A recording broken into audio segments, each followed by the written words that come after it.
Os antigos já diziam que a necessidade é a mãe da invenção. Em tempos de pandemia, esta é uma grande verdade. Isso porque, além dos riscos para a saúde pública, o surto do novo coronavírus trouxe vários desafios. Ainda mais com a exigência do isolamento social. Pois este é exatamente o problema da educação. O que fazer para manter os estudantes em dia com seus estudos, quando precisam e devem ficar em casa para se proteger da pandemia? A solução é promover uma união de forças, com a participação de todos os envolvidos, para levar a educação aonde o estudante está, em seu lar. Assim nasceu o Aula em Casa. Uma combinação de ferramentas pedagógicas e tecnológicas dá acesso remoto aos conteúdos educativos, permitindo aos estudantes acompanhar as aulas pela TV e via internet. As aulas são elaboradas por equipes de pedagogos, professores, técnicos e profissionais de design e TV, especializados na produção de conteúdos educativos. Contando com a experiência bem-sucedida do Centro de Mídias da SEDUC, no ensino presencial mediado por tecnologia. O Aula em Casa tem todo o suporte necessário para garantir educação com qualidade, reconhecida e premiada nacional e internacionalmente.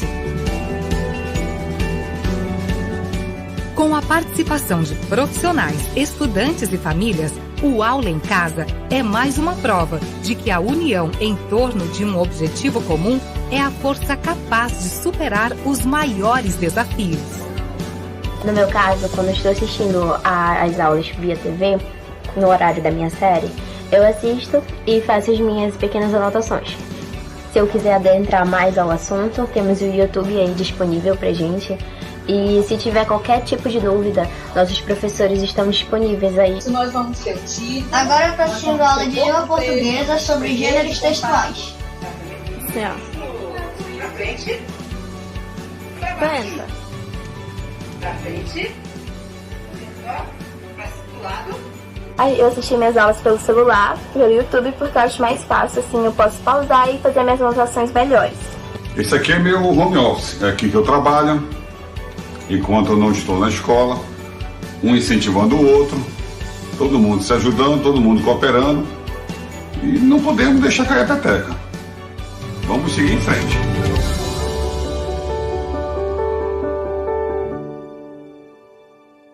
Oi pessoal, preste atenção nas informações que vamos passar para você agora. Se você tem internet Wi-Fi em casa e preferir, pode assistir às aulas pelo celular. Mas se você não tem, olha essa dica. Assiste pela TV e utilize o aplicativo para se comunicar no chat e receber informações extras. Você pode desligar o sinal de vídeo clicando bem aqui e economizar sua internet. Então é isso. Quem não tem Wi-Fi, melhor assistir pela TV. Quem tem, fica à vontade para escolher. Esperamos por você. Boa aula!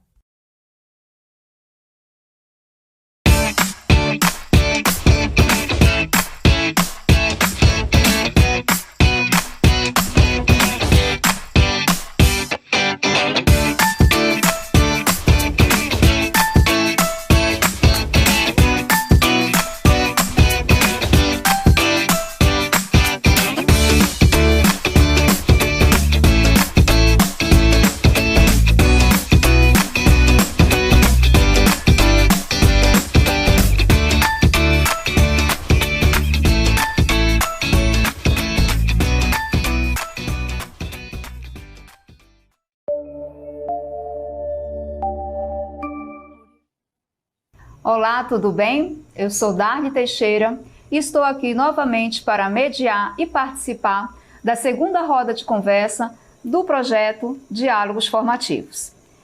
E hoje queremos conversar com você, docente da Rede Estadual e Municipal de Educação e toda a comunidade escolar, para refletirmos sobre o tema a alfabetização, a falsa dicotomia entre aspectos técnicos e discursivos.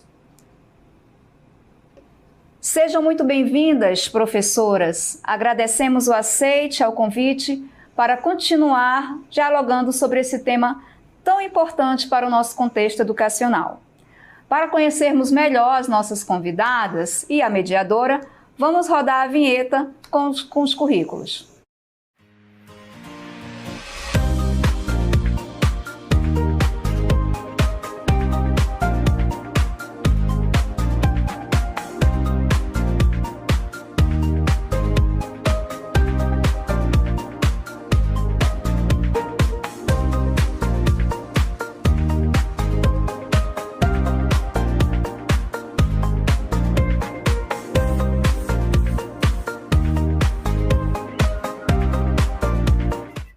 Bem-vinda, professora Cláudia Maria Gontijo.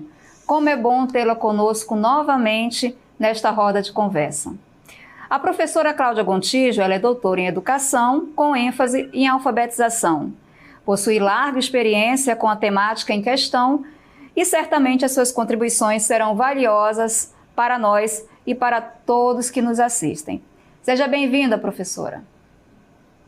Obrigada pelo convite. É uma honra estar aqui, poder continuar esse segundo momento de trabalho, né, com as professoras, alfabetizadoras e com vocês aqui da equipe, a Sônia. Agradeço muito o convite. Obrigada. Professora Sônia Cláudia, é um prazer tê-la aqui conosco. A professora Sônia, ela é doutora em educação, trabalhou como professora alfabetizadora da rede municipal de ensino e hoje ela está como formadora do Programa de Tutoria Educacional da Divisão de Desenvolvimento Profissional do Magistério, a DDPM, da Secretaria Municipal de Educação de Manaus. Professora Sônia Cláudia, é um prazer tê-la novamente aqui conosco. Seja bem-vinda. Obrigada, Dani. Olá. Eu fico muito contente de poder voltar e continuar o diálogo sobre alfabetização com os colegas da pública, professora Cláudia Gontijo. E queremos também agradecer aos professores, pedagogos, diretores, assessores e formadores das redes estaduais e municipais que enviaram perguntas pelo link e que nos ajudaram a nortear a criação de todo esse nosso roteiro, de toda essa nossa conversa de hoje. E vamos iniciar as nossas reflexões assistindo ao vídeo de experiência enviado pela professora Sheila Maria da Costa, da Escola Estadual Professor Benício Leão. Professora Sheila, da Escola Estadual Professor Benício Leão, SEDUC. Vou fazer um breve relato da minha experiência neste ano como professora regente do primeiro ano. Alfabetização. Presencial é um desafio. À distância, o desafio é dobrado. Então, tem que se reinventar. E a mídia digital é uma estratégia pedagógica que deixa a aula mais interessante e mais lúdica. Então, passei a utilizar os vídeos da internet. Vídeos explicativos com a letra e a sílaba trabalhada naquele momento. Para os alunos que não estão conseguindo acompanhar, pesquisei o alfabeto e encontrei no Mundo Encantado de Bita o alfabeto que ajuda a criança, através da música, a nomear as letras e a sequência do alfabeto. Alguns jogos educativos também são acrescentados nessa dinâmica do aprendizado. Os alunos aprendem brincando que nem percebem. Além do livro didático e do caderno, porque o aluno precisa escrever. E o retorno? O retorno vem através de fotos e filmagens dos meus alunos, produzindo, copiando, lendo, silabando. Eu tenho alunos que silabam, tenho alunos que já estão lendo palavras simples, outros que estão lendo frases. E quem é o parceiro para tudo isso? Os pais. Os pais são os meus parceiros. E eu sempre estou agradecendo isso no nosso grupo. Eles são peças fundamentais. É 100% retorno? Não. Mas está sendo muito, muito satisfatório. Bom, a professora Sheila, ela relata que alfabetizar não é um processo fácil. E a distância é um trabalho dobrado. E após observar o vídeo de experiência, vamos pedir que as duas convidadas, professora Sônia Cláudia, professora Cláudia Gontijo, dialoguem acerca das dificuldades e das possibilidades que vieram neste contexto de pandemia. Professora Sônia Cláudia, pode iniciar. Professora alfabetizadora, que nesse ano estou fora da sala de aula e longe das crianças do processo de alfabetização, Bestiante imaginar o que os colegas estão passando no momento, ou eles estão precisando realmente se apropriar de novas ferramentas e ter que se adaptar a esse novo modalidade de ensino pela urgência, e considerando ainda que esses professores estão vivendo todo o processo de angústia, de perder pessoas, né? Tudo mais, o medo da doença. Então, os desafios são muitos. E que a professora coloca que essas dificuldades começam principalmente pelo fato do professor perder a interação com o aluno diretamente, né? Entre as pessoas com quem eu tenho conversado, os colegas que eu tenho acompanhado o trabalho, esse é o principal aspecto, né? Eu muito, Sônia, é muito difícil porque quando eu estou na sala de aula criança, enquanto ela está fazendo a atividade, eu estou verificando o que está acontecendo, eu estou interagindo com ela, eu estou dialogando com ela, entendendo o que ela está pensando e como que ela está processando aquilo que eu estou propondo. E à distância a gente perde isso, né? Nós perdemos essa interação com a criança e essa possibilidade de acompanhar as atividades e como elas estão desenvolvendo as atividades. Então, é realmente um esforço de alguma forma continuar esse processo, mas que as são grandes, né? E como comentado do Prontígio no primeiro programa, o risco que nós corremos e o cuidado que nós precisamos ter de não agravar as profundas desigualdades que já existiam do processo do ensino remoto, né? A gente precisa considerar que nós vamos ter que ter um olho muito cuidadoso no retorno às aulas presenciais, de que as crianças elas passaram de maneira diferente por esse processo do ensino remoto, tanto as crianças quanto as professores. A experiência da doutora mostra que, como a professora Gonti já também no primeiro programa, as concepções que a professora tem de alfabetização se apresentam nesse contexto de ensino remoto. Então, a gente precisa ter esse cuidado também de reinventar não só as práticas, mas reinventar a nossa própria compreensão do processo de alfabetização das crianças. Obrigada, professora Sônia. Professora Cláudia Gontijo, em relação ao relato de experiência da professora Sheila, quais são essas dificuldades? As dificuldades até nós já sabemos. Quais as possibilidades que nós podemos trazer dentro deste contexto de pandemia? Bom, eu acho que o relato da professora Sheila, né, que eu agradeço poder ver, mas é um relato interessante porque ela chama atenção e traz uma possibilidade que é o trabalho com atividades lúdicas. Isso é muito importante, né? Ela chama atenção especificamente para isso, como que brincando com as letras, brincando com as sílabas e com as palavras, as crianças podem também aprender a ler e escrever. Um dado interessante, quando a gente pensa que a criança está em casa, se a gente consegue transformar a atividade, o aprendizado numa atividade lúdica, isso vai ser mais parecido com o que a criança faz em casa, que geralmente quando ela está em casa é para brincar, quando ela está na escola é para estudar, né? Então isso se aproxima mais da atividade que ela costuma realizar no espaço doméstico.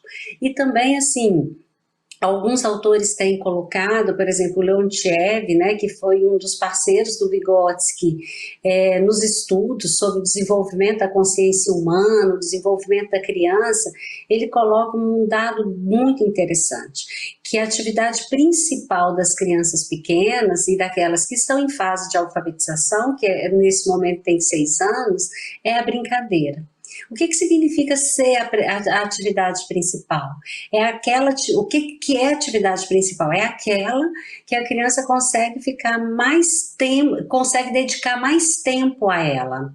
E em casa, a criança tem uma série de elementos que podem distraí-la, eu diria assim. Né? E se a brincadeira, a atividade lúdica, os jogos, né, eles são utilizados nesse processo de alfabetização que se faz, né, de maneira online, isso vai fazer com que a criança consiga talvez se concentrar nessas atividades por mais tempo. Isso é bem importante. Mas é importante também colocar que a gente não pode perder de vista a dimensão discursiva desse processo. Esse é o tema desse programa, né?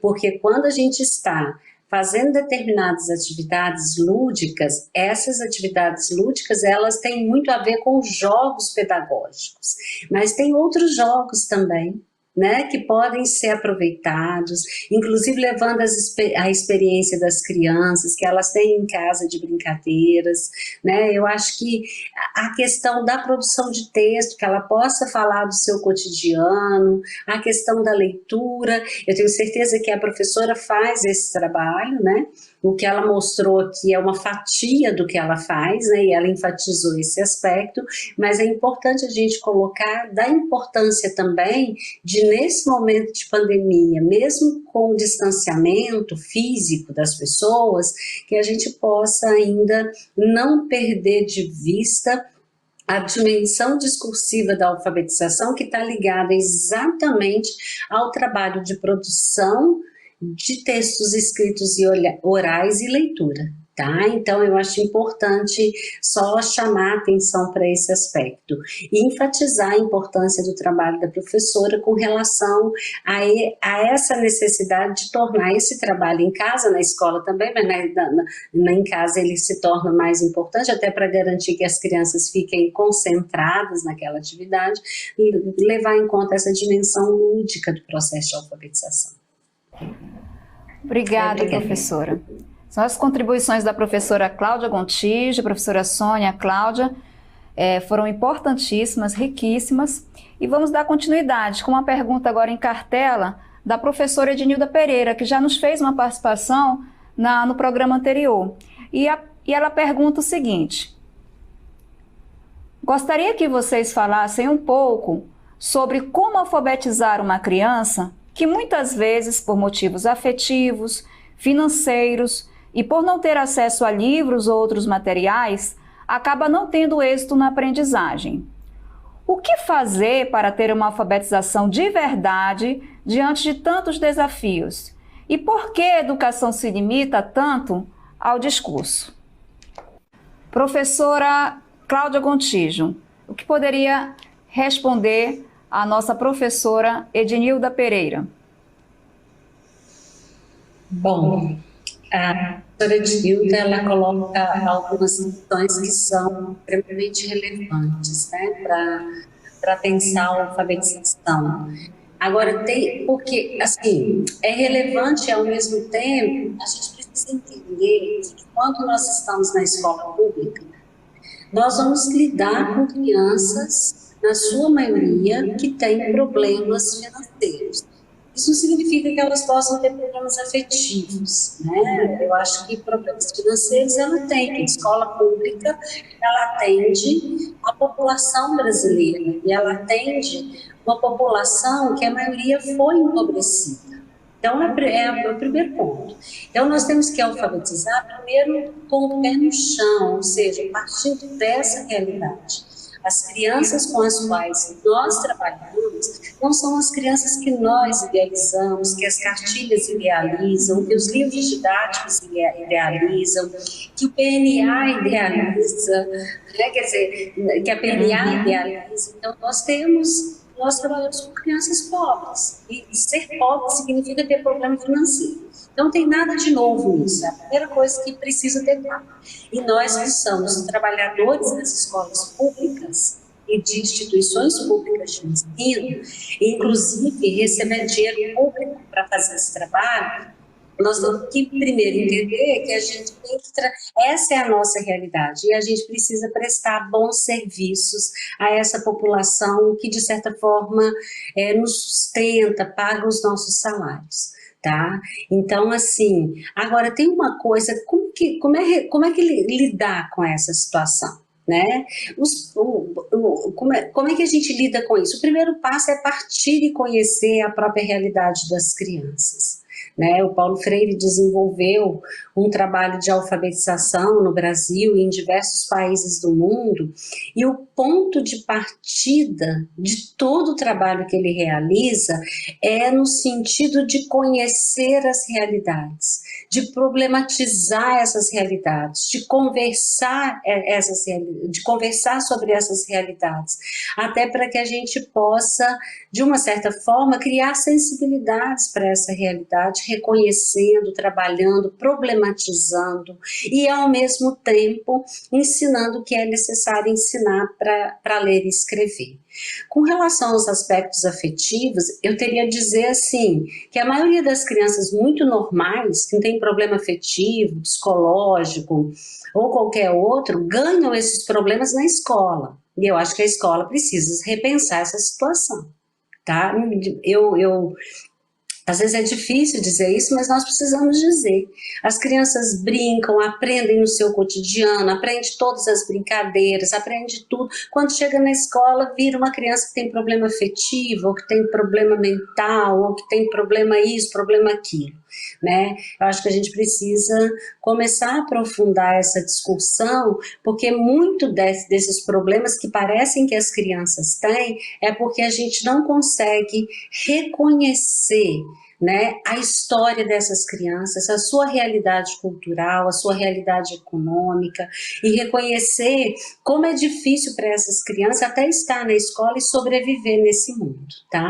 Então eu tô colocando algumas questões mais para problematizar, muito menos para responder objetivamente a questão, porque essa é uma questão para mim muito séria. Né, muito séria, e tem que partir da ideia de que nós somos, né, professores de escola pública e professoras de escola pública, e as crianças que nós vamos encontrar são essas. São crianças pobres, né, e que na maioria delas não tem nenhum problema afetivo nem psicológico. Né, que elas ganham esses problemas na escola e a gente precisa problematizar por que elas ganham, né, que expectativa a gente tem em relação a essas crianças, né, por que a gente não reconhece essas crianças na sua especificidade, né, do que ela realmente é, tá bom?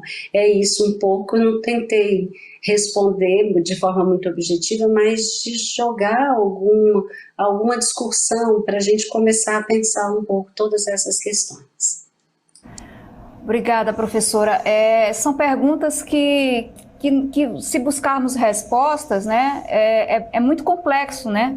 São realidades diferentes, mas eu vejo que na sua fala as reflexões, às vezes, são melhores do que propriamente uma resposta pronta, né? E vamos dar continuidade. Temos mais uma pergunta que é da professora Débora Barbosa, e ela nos pergunta o seguinte: o PMA não cita as hipóteses pré-silábicas. Com isto, vamos deixar de trabalhar com a psicogênese? Vamos jogar tudo o que aprendemos em nossa formação inicial e até continuada para aprender algo novo? Como? E o que considerar importante no processo da compreensão da linguagem escrita pelos estudantes dos anos iniciais? Professora Sônia Cláudia, antes de responder a pergunta da professora Débora, é importante falar um pouquinho sobre o PMA, que é o Plano Municipal de Alfabetização.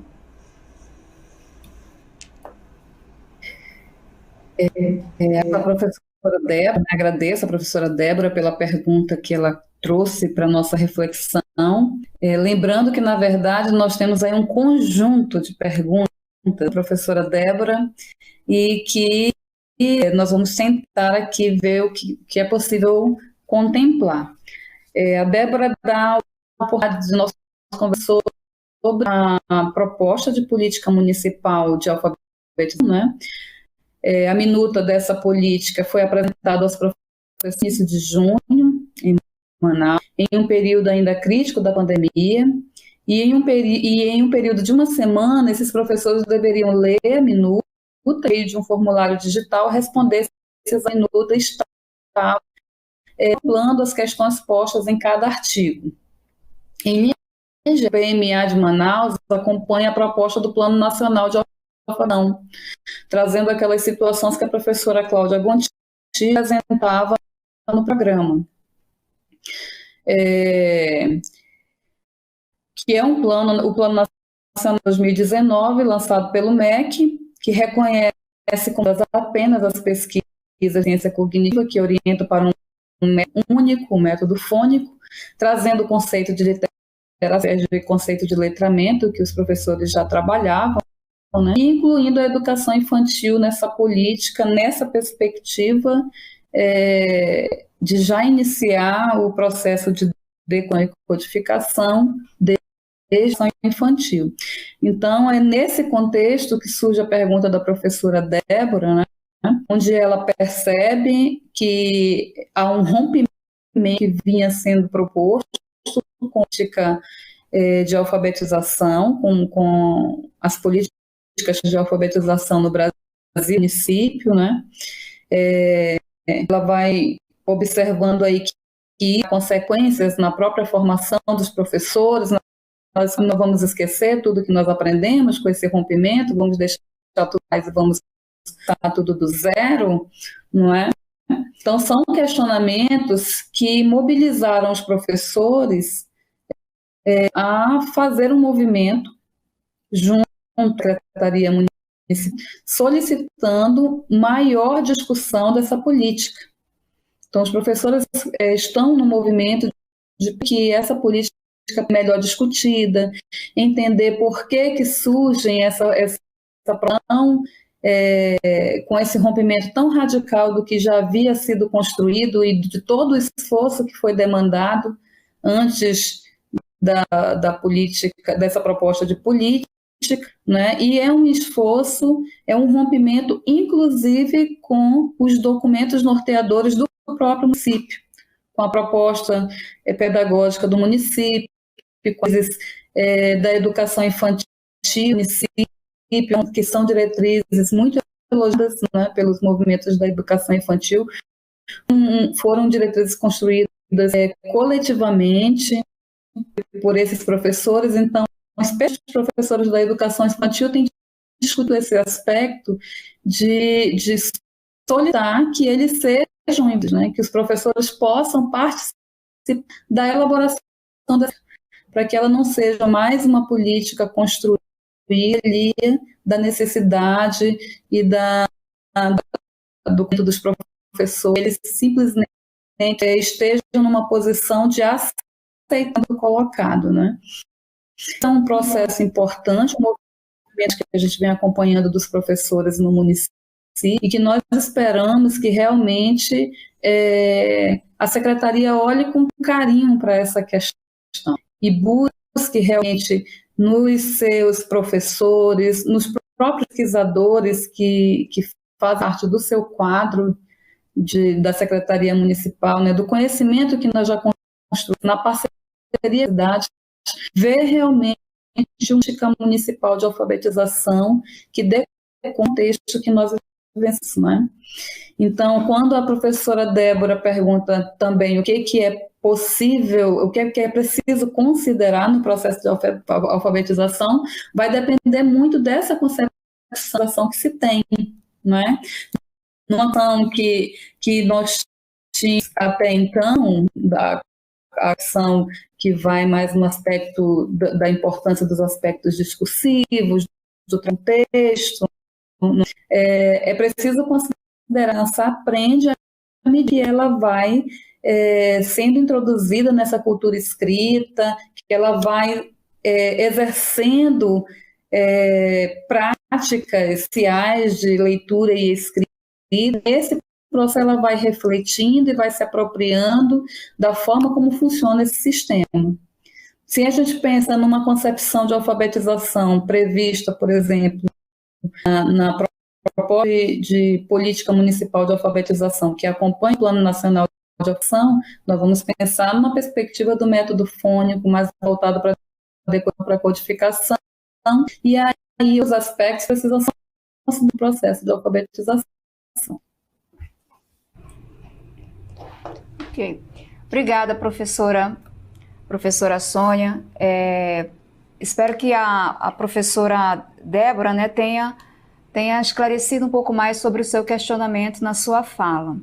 E dando continuidade, nós temos um vídeo agora enviado pela professora Leila Teixeira, que é a professora formadora do programa de tutoria educacional da DDPM CEMED, Manaus. Vamos assistir ao vídeo da professora Leila. Oi, eu sou Leila Nogueira Teixeira, sou professora da Secretaria Municipal de Educação, trabalho com crianças de educação infantil ao 5º ano. Hoje eu estou como formadora na DDPM do Programa de Tutoria Educacional.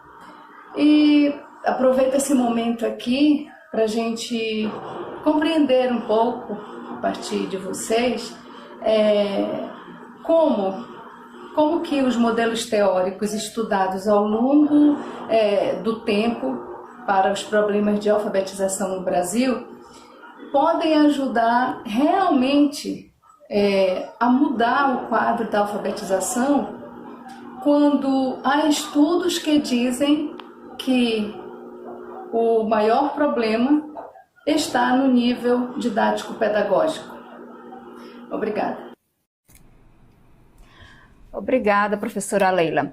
Professora Cláudia Gontijo, a partir dessa questão levantada pela professora Leila, gostaria que você explicasse um pouco mais acerca da problemática da alfabetização, tanto no seu aspecto teórico quanto no didático-pedagógico. Bom, obrigada, professora Leila, pela pergunta, né, que traz para a gente aqui nos diálogos formativos. Sua pergunta é difícil, né, mas eu vou tentar falar um pouco sobre ela. E me perdoe se eu não conseguir responder assim a contento. Mas, assim, na minha perspectiva, e claro, não só minha, né, aquela aprendida com muitos estudiosos, né, com muitos teóricos, eu não consigo fazer uma separação entre teoria e prática. Então, assim, esse é um primeiro ponto.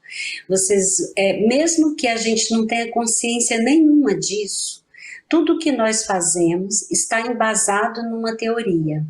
Então, é importante dizer assim, quando o Ministério da Educação, por exemplo, adota nos PCNs de língua portuguesa, tratando sobre a alfabetização, tomando como base o construtivismo, que no período, década de 90, imagine, era o boom, né, era a revolução conceitual, e propõe outras práticas por meio das formações que vão sendo feitas, né, como os parâmetros em ação, como depois o PROFA, né, que a Sônia já mencionou.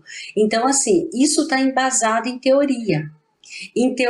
Mas essa teoria ela é muito pensada, no caso da alfabetização, em função de uma questão central. Você olha o construtivismo, por exemplo.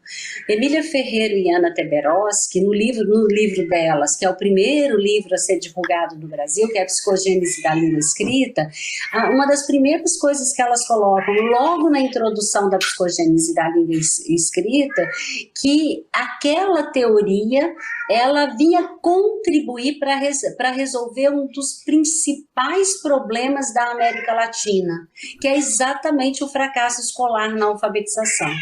Esse problema vem da prática. e que faz a teoria mudar. Então, faz a teoria mudar por quê? Porque os métodos tradicionais, eles estavam embasados, por exemplo, numa psicologia behaviorista e talvez, assim, numa perspectiva linguística norte-americana. Então, assim, e aí você tem novas teorias, você tem desafios que a prática vai trazendo, né? E os pensadores, os teóricos, passam a pensar novas teorias que possam trazer alguma resposta para os problemas que estão sendo vivenciados nas práticas. Então, não tem nenhuma teoria que é construída fora da prática. Ela é construída para responder os problemas do nosso dia a dia. E eu gosto de falar da Emília Ferreiro nesse caso, do livro Psicogênese da Língua Escrita, porque elas tratam disso na introdução, elas estão tentando resolver um problema prático, fundamental, que não é só do Brasil, que é um problema da América Latina como um todo, e com uma teoria.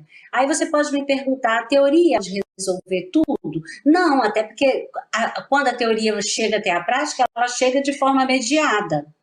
Né? Não existe uma aplicação direta da teoria na prática, mas a teoria nos permite pensar muitas coisas, né? E permite mudar principalmente nossas concepções de sociedade, nossa concepção de ser humano, nossa concepção de linguagem, nossa concepção de educando e, sobretudo, a nossa concepção de alfabetização. Tá?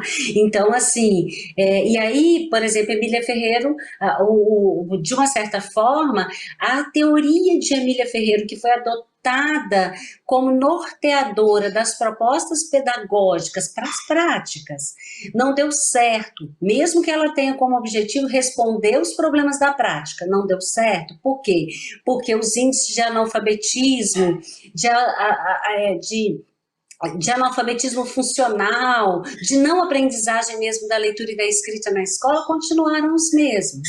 Aí aparece uma nova teoria, né, que vai ser buscada lá na década de 60, que é a perspectiva do letramento, que, traduzindo em outros termos, é a perspectiva funcional de alfabetização.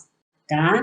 Aí hoje, e tem envolvido nisso tudo, e a teoria não pode ser culpada disso, os interesses políticos, os interesses econômicos e empresariais de quem vende livro didático, né?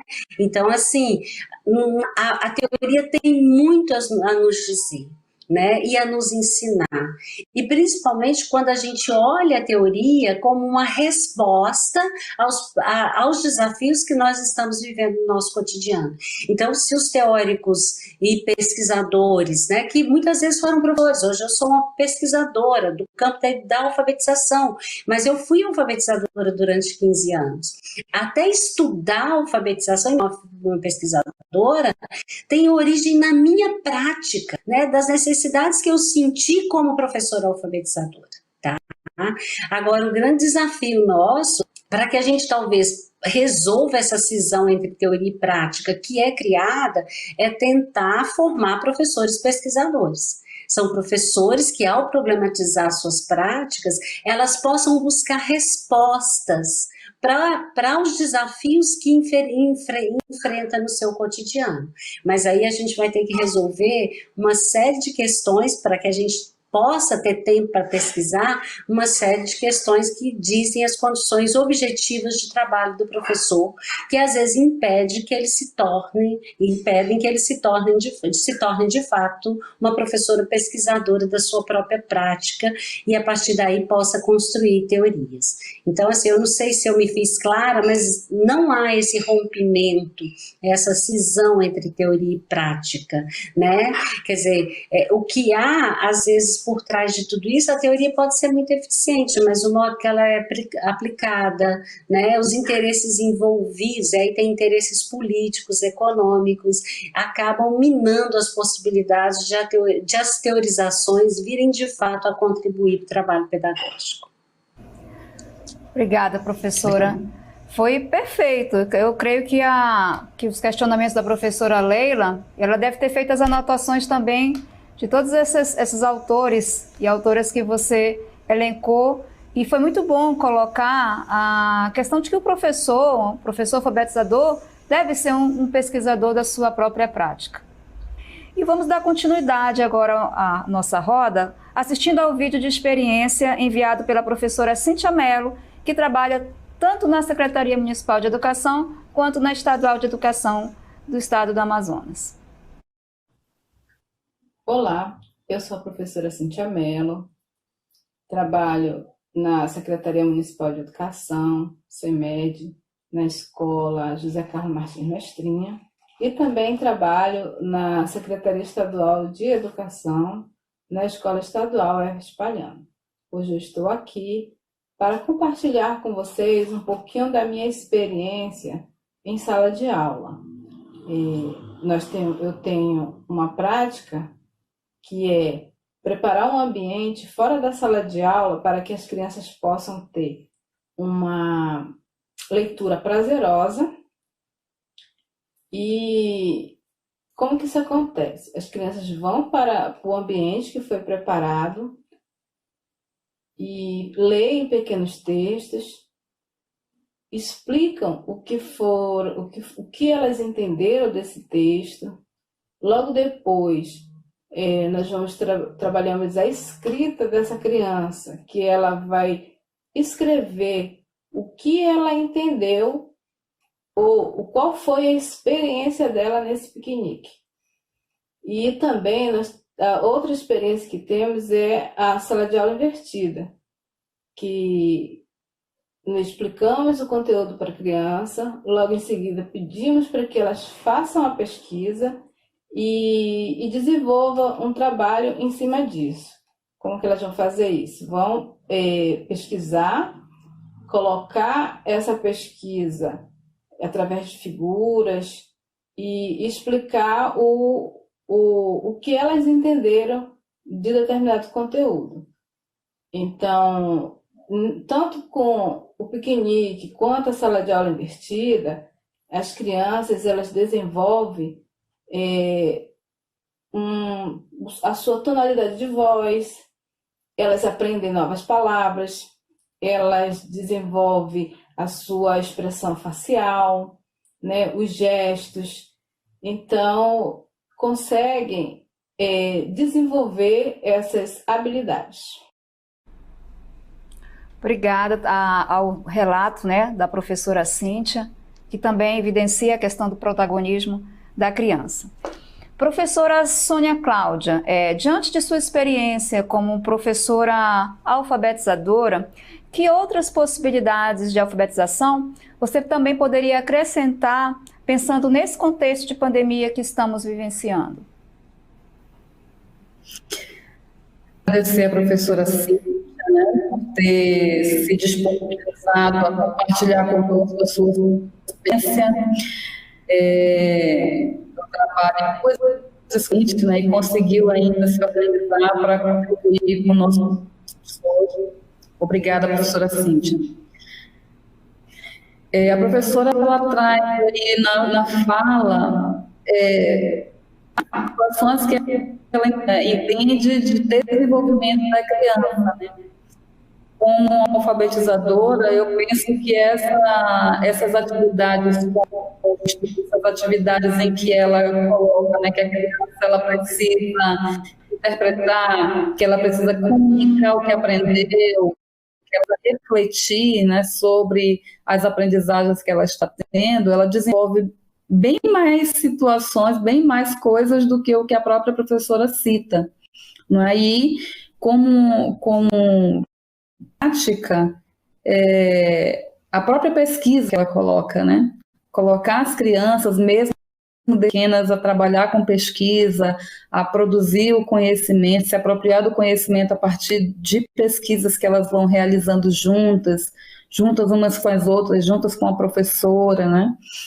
Então, essas são experiências que nós percebemos que ela não está falando de pandemia, ela está falando de uma prática que ela fora desse contexto, que é algo que nós podemos pensar para esse retorno também das atividades presenciais, não é? Para os professores que ainda não fazem esse investimento de trabalhar a criança, os projetos, trabalhar um ensino mais contextualizado, da linguagem escrita mesmo, mais contextualizado, né, dentro de situações em que despertem o interesse da criança, que façam sentido para a criança, que não sejam atividades isoladas, focadas na relação som e letra, né, e desvinculadas de um contexto de aprendizagem que as crianças aprendam coisas do que apenas nações e letras, não é? Então, falando nessas possibilidades, nós vimos, por exemplo, no primeiro programa, a professora Daniela dando diferentes formas de esse processo da pandemia, né? De como aproveita tudo que as redes, a net disponibiliza, como os gibis, por exemplo, do Maurício de Souza, foram dados, né, nesse período de pandemia, como os próprios vídeos, as contações de histórias que nós temos disponíveis nas redes, no YouTube, né?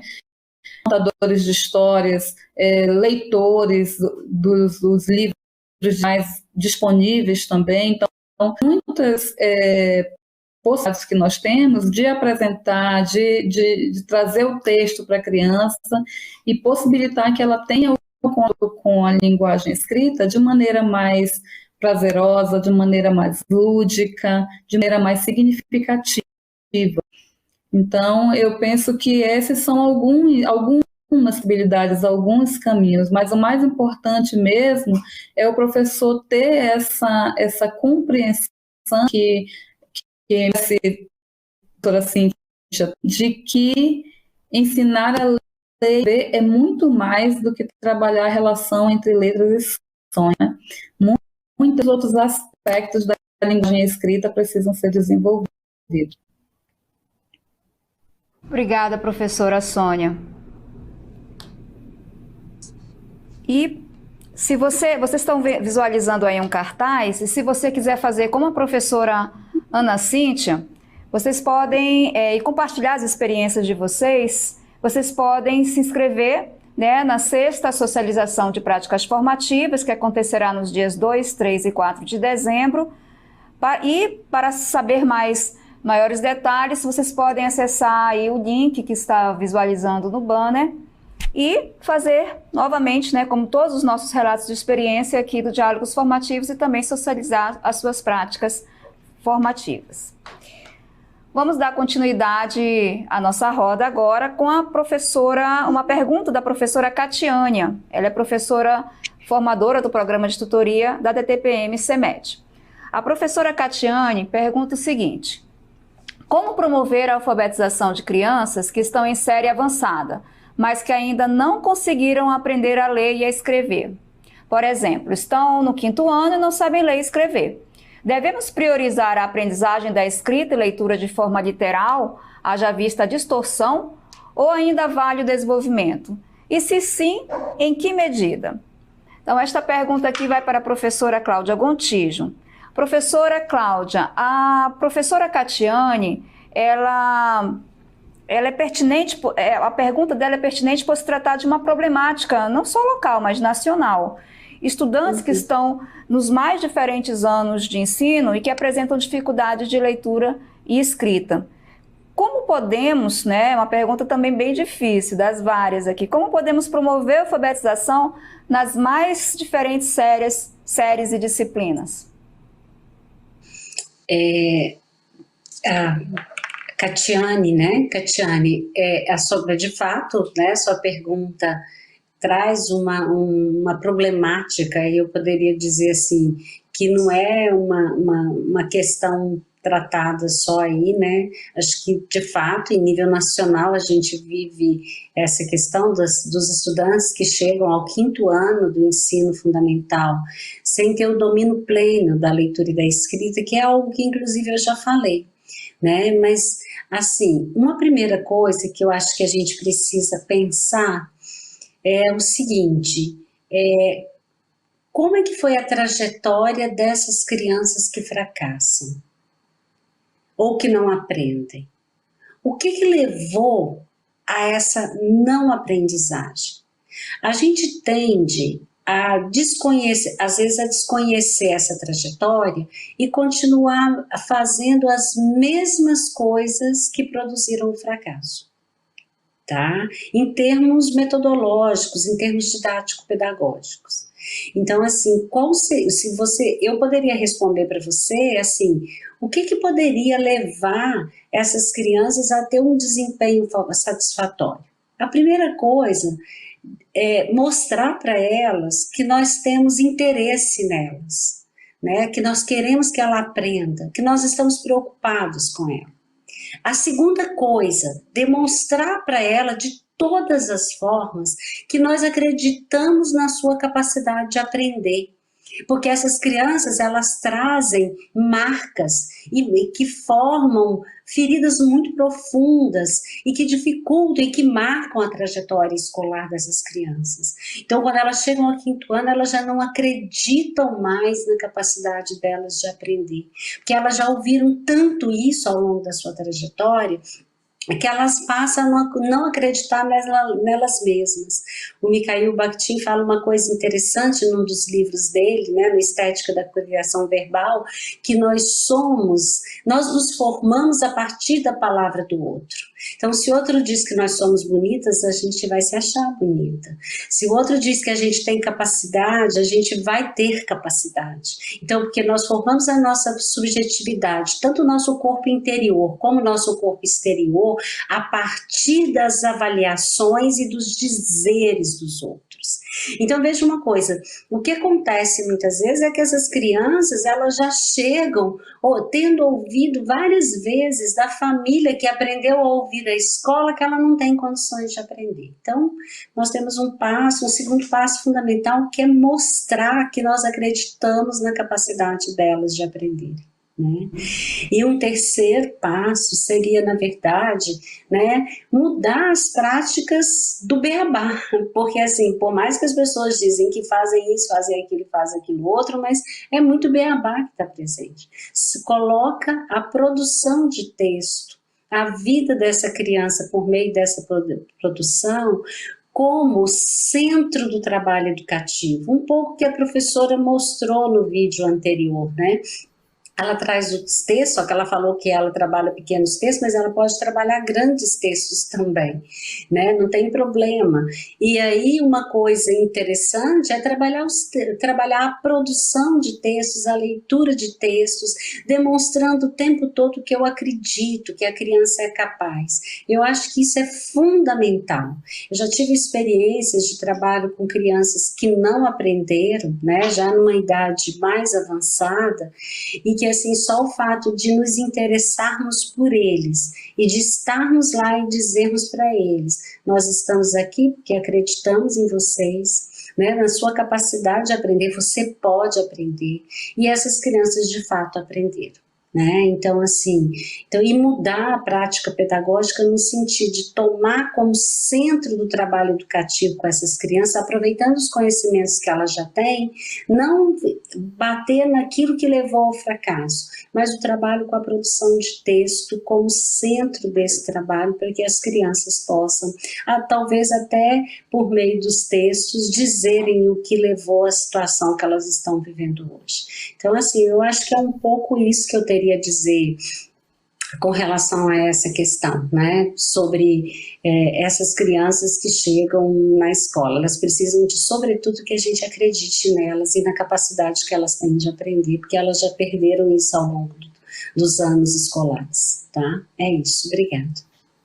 Obrigada, professora Cláudia, foi perfeito. E nós já estamos caminhando para o final do nosso programa, né? Da nossa roda de agora. E para isso nós vamos trazer mais um vídeo com uma pergunta da professora Ana Isabel, da Escola Estadual Itaciara Nogueira. Olá, sou a professora Isabel Araújo, professora dos anos iniciais na Escola Estadual Itaciara Nogueira Pinto, SEDUC Manaus. A minha questão é, devido à grande demanda de alunos venezuelanos nas nossas escolas, quais as atividades e abordagens nós, professores do letramento e alfabetização, poderíamos estar colocando em prática com eles? Quais as formas acessíveis de permitir a aprendizagem desses alunos, permitir a interação deles com os demais colegas. É um aspecto bem comum, né? Principalmente na nossa realidade. Professora Cláudia Gontijo, né? Vamos explorar um pouquinho mais, né? Essa é uma realidade cada vez mais comum nas escolas municipais de Manaus. Brevemente, que contribuições, pensando o processo alfabetizador, você poderia apresentar neste contexto cada vez mais diverso da sala de aula? É uma questão extremamente difícil, né? Por quê? Não estou falando bem a pergunta, mas a situação vivida pelas crianças que vêm de outros países, né? Então, eles não dominam a língua portuguesa, a língua materna deles é uma outra língua, e aí nós precisamos ensinar e alfabetizar essa criança em língua portuguesa. Isso é algo, assim, realmente desafiante, né? É ensinar o português, a gente poderia dizer assim, como segunda língua, né?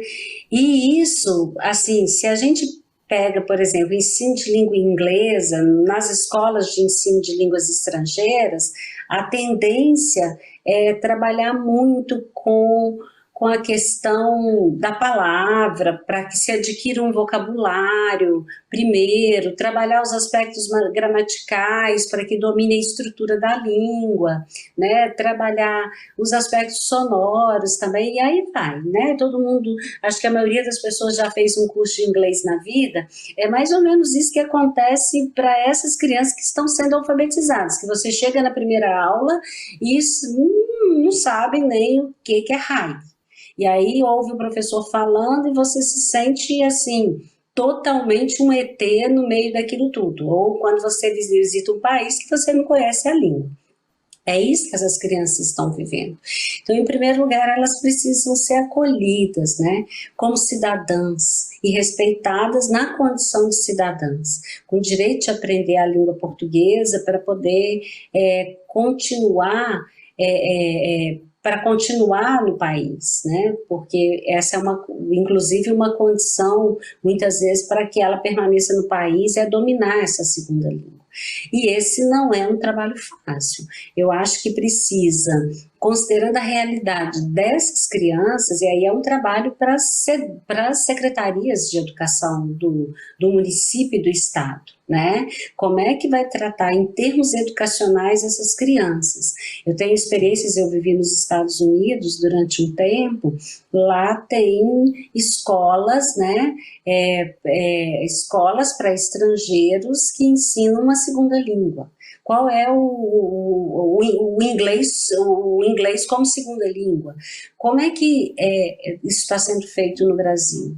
Né? Isso não vai poder ficar a cargo só do professor alfabetizador, né? Porque eu acredito que que o professor alfabetizador vai poder fazer muitas coisas, né? Mas a gente vai ter que pensar uma política mais ampla de acolhimento dessas crianças, porque como qualquer outra criança, e aí a criança não tem nação, criança não tem país, são crianças e têm direitos, né? E um dos direitos é a aprendizagem da leitura e da escrita, e aí eu acho que precisa pensar políticas específicas para essas crianças, não só para elas, como para suas próprias famílias, que vêm viver no Brasil numa situação de muita precariedade, né? Então, e com muitas dificuldades. Então, os alfabetizadores têm um papel importante, porque vai começar a introduzir aquilo que eu disse no outro programa, né? Fazer inserção dessas crianças no mundo de uma cultura escrita e de uma linguagem escrita que é a língua portuguesa, tá? E uma língua que a criança não fala, porque é diferente de trabalhar com uma criança que fala a língua na oralidade. O Vygotsky até diz uma coisa interessante num dos livros dele, que ele diz assim, que nós só compreendemos de fato a nossa língua, a sua estrutura e tudo mais, quando nós dominamos uma outra língua. Bom, professora Cláudia, muito obrigada pela sua resposta, professora. E eu queria agradecer, né, professora Cláudia Gontijo e Sônia Cláudia. Muito obrigada novamente pelo aceite de participar desse programa, falando sobre alfabetização.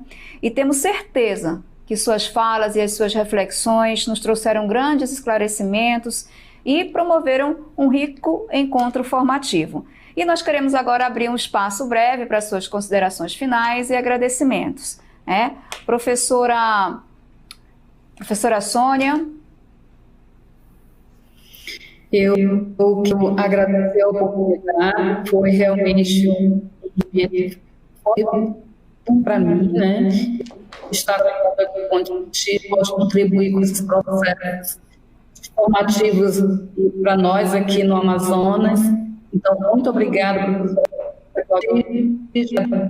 formativos pelo e obrigada aos professores que participaram desse diálogo. Obrigada, professora Sônia. Professora Cláudia, seus agradecimentos finais aí, suas considerações. Bom, eu gostaria de agradecer imensamente o convite, né? Eu já fiz esse agradecimento no início, mas é importante repeti-lo. Estou aqui em Vitória, tanto é bom falar isso para que as pessoas saibam e aí poder conversar com vocês aí, né? Mesmo que seja pelo ambiente virtual. É claro que isso não é o ideal, mas nos permite estar em mais lugares ao mesmo tempo e dialogando com mais pessoas. Tá? Então, eu agradeço muito e é importante pensar assim, no tema